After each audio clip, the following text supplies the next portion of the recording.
দর্শক, আমরা এখন আছি এই যে মাগুরার নোমানী ময়দানে, যেখানে 8 বছরের শিশু আসিয়ার কিন্তু মৃত দাফন এখানে কিন্তু জানাজা সম্পূর্ণ হয়েছে কিছুক্ষণ আম, আগে।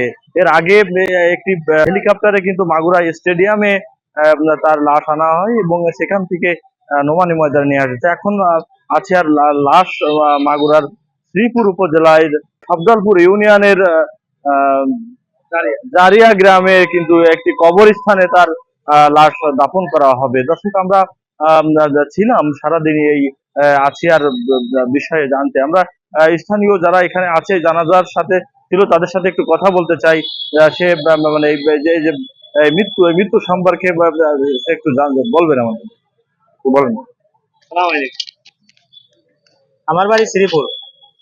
এখন আমি এই নিজ নান্দল শেখপাড়ায় বসবাস করি। ভাড়া থেকে আমি মাগুরা কর্মস্থলাম। এখন যে যারা দর্শন করেছে তার ইনার হইলো যে মৃত্যুবরণ করেছে আসিয়া, ইনার হইলো তাওই। আর জামাই ছিল। এখন ইনি এই আসিয়া আর কি।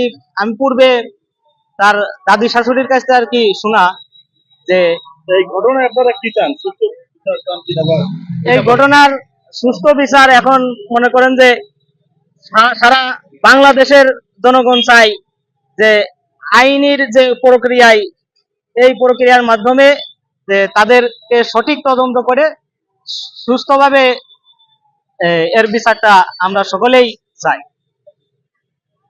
দর্শক, শুনছিলেন একজন স্থানীয় একজন বলছিলেন যে এই ঘটনার সাথে যারা জড়িত তাদের দৃষ্টান্তমূলক শাস্তির দাবি করেছেন। আজ দুপুর 1টার সময় কিন্তু সম্মিলিত সামরিক হসপিটালে আসিয়া কিন্তু শেষ নিঃশ্বাস ত্যাগ করেন। তারপর আজ সন্ধ্যা 7টায় মাগুরা স্টেডিয়ামে হেলিকপ্টারে তার লাশ নিয়ে আসা হয় এবং কিছুক্ষণ আগে কিন্তু এখানে তার জানাজা সম্পূর্ণ হয় এবং এখন এই লাশ নিয়ে আহ, আহ, তার গ্রামের বাড়ি কিন্তু তার দাফন সম্পূর্ণ হবে।